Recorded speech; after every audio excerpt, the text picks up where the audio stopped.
All right, so today we're gonna do something a little different.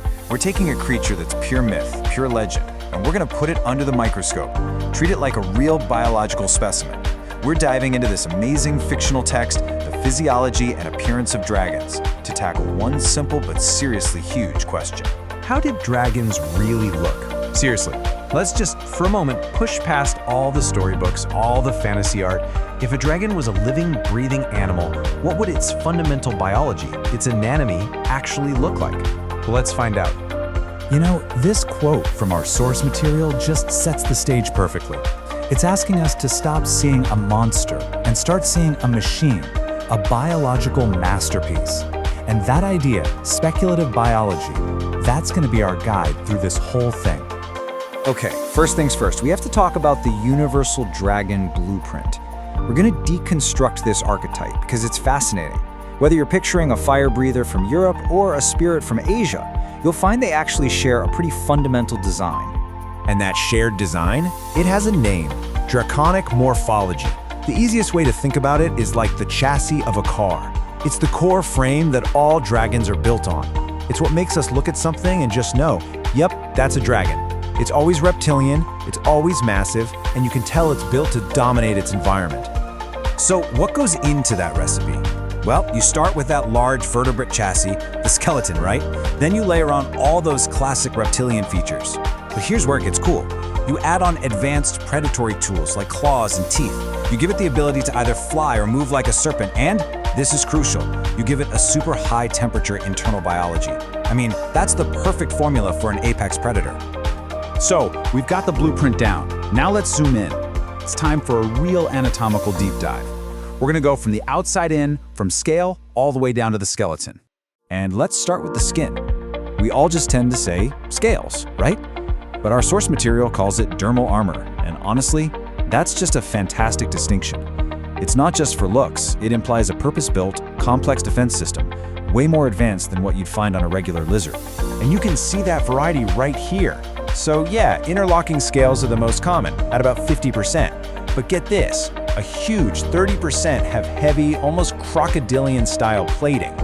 And then you get into the really exotic stuff, like hides that look like they're crested with gemstones, or even some with smooth, leathery skin.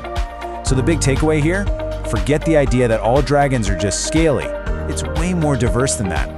And what about flight? I mean, how does this massive thing get off the ground? This is where that whole speculative biology idea gets really, really cool. A dragon's wings aren't just big flaps of leather. The structure is this incredible biological hybrid. It has the flexible membranous wing of a bat, that's the patagium, but it's powered by the absolutely immense pectoral muscles you'd find on a giant bird of prey. It's like taking the best parts from two of nature's greatest flyers and mashing them together. Okay, so with all those anatomical details in mind, now we can really start to look at the full spectrum of species. Let's compare the most famous forms, the Eastern and Western dragons. Because that universal blueprint we talked about, it took some very different evolutionary paths depending on where you were in the world. And you can see those two different paths so clearly, right here.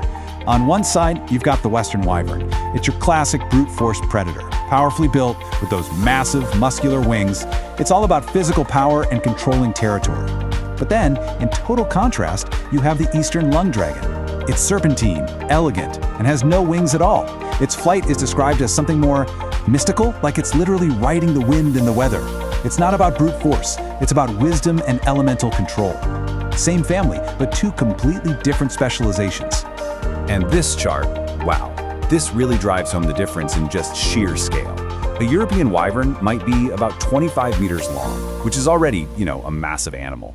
But the imperial lung dragon, it can reach a staggering 100 meters. These aren't just different species, they are in fundamentally different weight classes. And now for the part I know you've been waiting for, the fire. Let's look at the elements of power and try to figure out the actual biology behind this incredible weapon. How could a living thing actually breathe fire without it just being, well, magic? First, let's just wrap our heads around the power we're talking about. The estimated temperature is 1,500 degrees Celsius. To put that in perspective for you, that is significantly hotter than molten lava. So what kind of biological system could possibly create and survive that kind of insane heat? Well, according to our source, it's this incredibly elegant 3-stage pyroventing system. Okay, so step 1, special organs in the gut produce and store methane gas in a bladder. Step 2, a gland in the throat secretes something called a hypergolic fluid. Think of it like a chemical catalyst, a bit like rocket fuel that ignites on contact. And the final piece of the puzzle, the spark. There are piezoelectric crystals embedded in their teeth, and when they clench down, it creates a tiny electrical charge that ignites the whole mixture as it's shot out. It's a biological flamethrower. I mean, it's just absolutely brilliant. And that brings us to our final section, the enduring image. We've broken down all this speculative biology, we've looked at the machinery, so let's just step back for a second and ask the big question. Why does this creature stick with us so powerfully in our collective imagination? So let's just quickly recap what we figured out. We've seen that pretty much all dragons are built on a shared biological blueprint, one that's a wild blend of reptilian, avian, and maybe even some mammalian traits. We've seen how that blueprint split into totally different evolutionary paths, giving us the western wyvern on one hand and the eastern lung dragon on the other. And I think most importantly, we've seen how even their most magical ability, breathing fire, can be reimagined as this plausible, incredibly complex biological system. In the end, it's clear the dragon isn't just one single creature. It's this powerful, adaptable archetype. And that kind of leads to my final question for you. When you close your eyes and you picture a dragon, what's the form that endures in your mind? Is it the classic treasure-hoarding wyvern, the wise serpentine lung dragon, or is it something else entirely? And why do you think that specific image holds so much power?